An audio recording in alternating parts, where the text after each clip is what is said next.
Hello guys, good afternoon. So papunta kami ngayon guys sa Montalban, Rizal. Dadalawin namin yung aking kapatid na nasa Montalban nakatira guys. So yayayain namin din siya, pumunta kami sa Wawa Dam dahil nakita ko sa Facebook na maganda yung Wawa. So try natin puntahan guys. So yan guys, puntahan muna namin yung aking kapatid. So yan guys, nakadaan na kami sa San Mateo.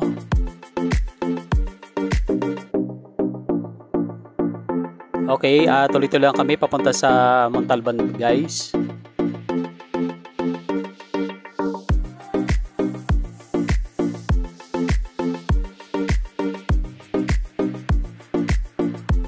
Okay guys, ito na, narito na kami sa may Montalban, Rizal. So yan guys, hanapin ko na lang yung bahay ng aking kapatid. So yan, magkikita na lang daw kami sa simbahan. So susunduin na lang kami doon para makarating kami sa bahay nila. Kasi first time namin makakapunta sa bago nilang bahay guys. Kasi lumipat na sila. Okay, tingnan nyo naman guys yung lugar. So napakaganda. Makita nyo naman na ang ganda ng bundok.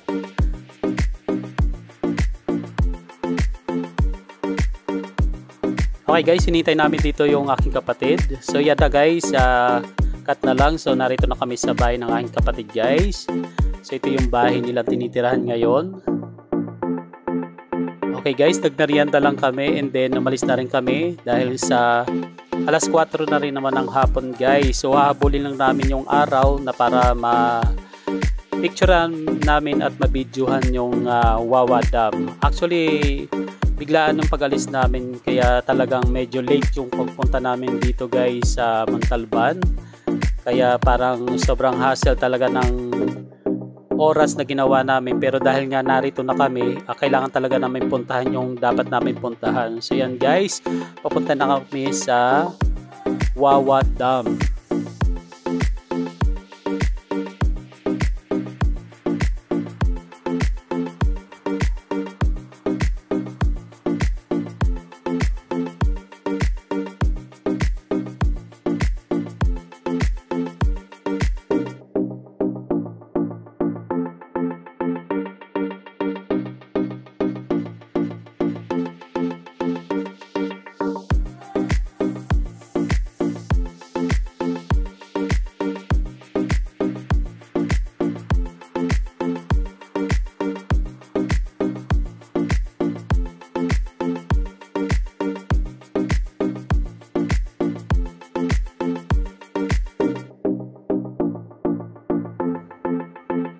Okay guys, nakadaan na kami dito sa may munisipyo ng Rodriguez, Rizal. So yan guys, dito yung daan papunta sa may Wawa. So ilang oras ba ang aming biyahe pa? So tingnan lang natin guys.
So yun guys, tuloy-tuloy lang aming biyahe guys.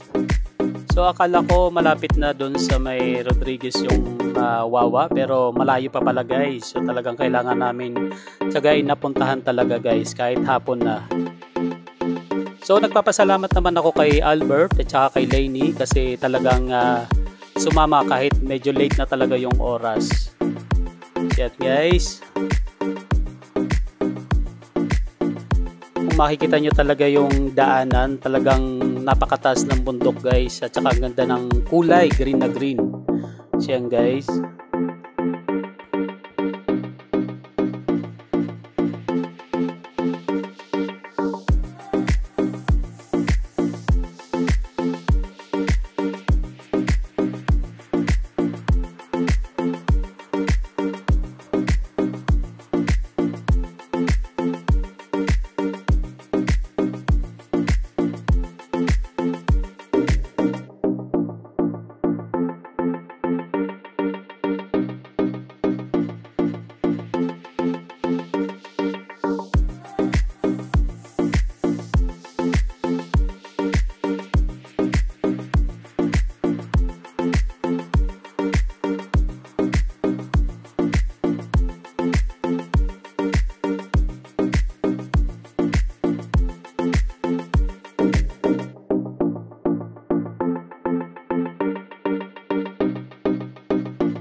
Okay guys, narito na kami. Nakikita nyo yung acro na yan guys. Yan yung nakita ko sa vlog nung isang nagbablog guys. So, tama ang aming direction. So, narito na kami ngayon guys sa may Wawa Dam. So, yan guys, pupunta na lang natin kung tingnan natin kung gaano kalayo sa paparadahan namin sa sakyan guys.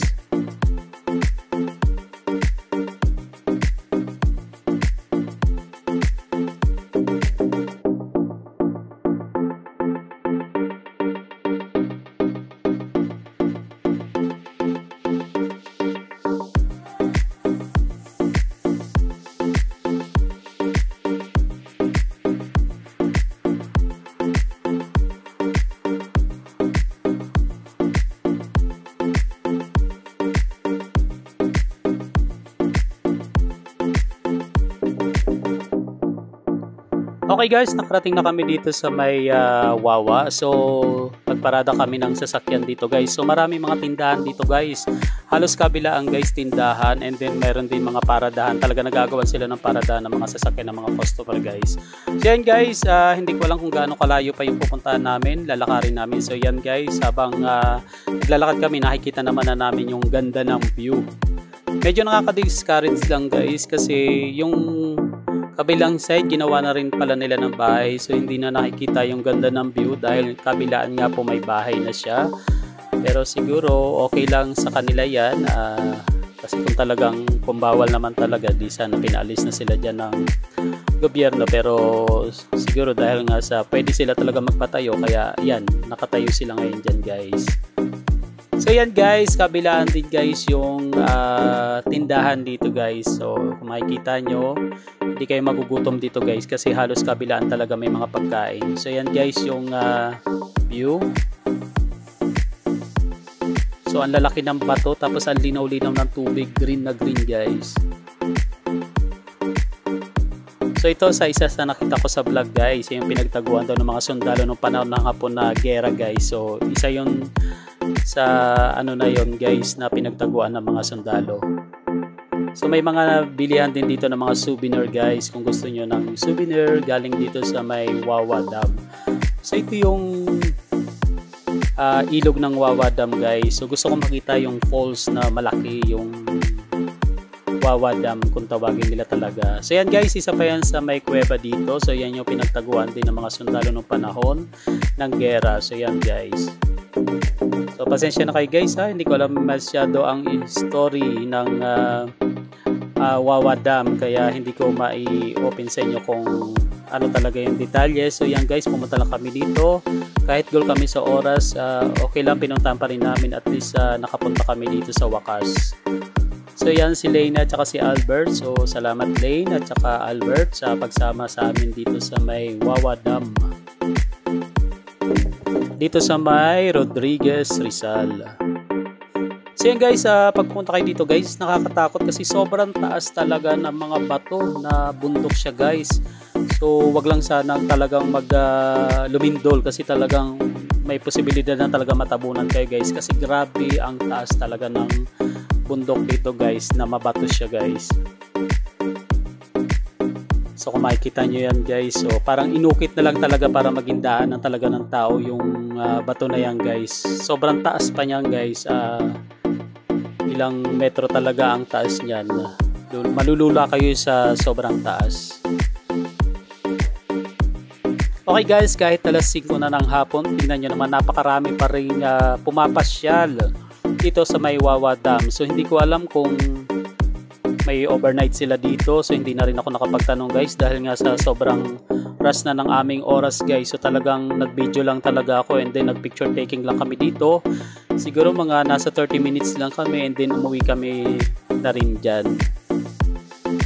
So nagpapasalamat naman ako at nakaabot kami dito na may liwanag pa, kaya at least kahit papano na ibigay ko sa inyo yung itsura talaga ng Wawa Dam. So yan guys, may mga estudyante pang namamasyal. So pwede rin palang pumarada rito ng mga motor guys sa gilid. Kung makikita nyo na napakaraming motor ng mga single, so pwede siyang pumarada rito.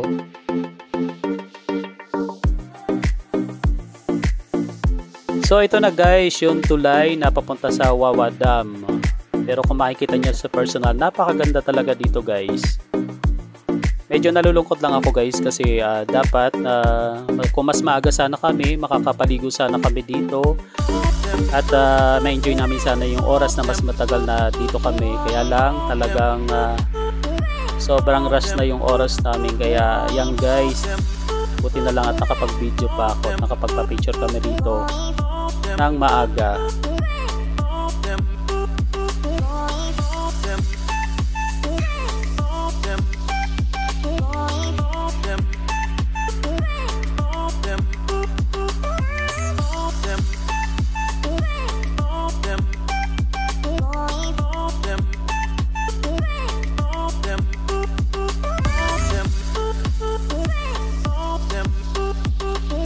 Okay guys, ito na yung Wawa Dam. Yan, makikita nyo guys. So, diba, sobrang laki ng tubig. Talagang umaagos talaga ng malakas guys. So, dyan sa baba nyan guys, may mga cottage dyan na pwede kayo dyan na mag-cottage. Pwede kayo maligo dyan at kumain guys. So, hindi ko nga pala naitanong guys kung magkano yung entrance dito dahil hindi na kami umabot sa may entrance mismo talaga dahil nga sa talagang medyo papadilim na ang paligid. So, hindi na namin kailangan na mag-cottage pa or mag-stay pa ng matagal dahil nga sa madilim na rin. So hindi na rin namin makukuha ng talaga na maganda yung view kung kami magpapatuloy pa. So yan guys, yan yung Wawa Dam dito sa may Rodriguez, Rizal. So yan guys, dahil nga sa mapadilim na ang kalangitan at mag-aalas 6 na guys. So naisipan namin na umuwi na guys. Kaya yan, pauwi na kami niyan guys. So I think napag-isipan ko naman na baka makabalik pa kami dito para ma-enjoy naman namin yung pag-swimming dito sa may Wawa Dam. At may share na rin sa inyo yung video kung magkano yung entrance at kung magkano ang cottage. Ang alam ko kasi guys, pwede rin maligo doon sa taas pa ng Wawa Dam. So maraming salamat guys!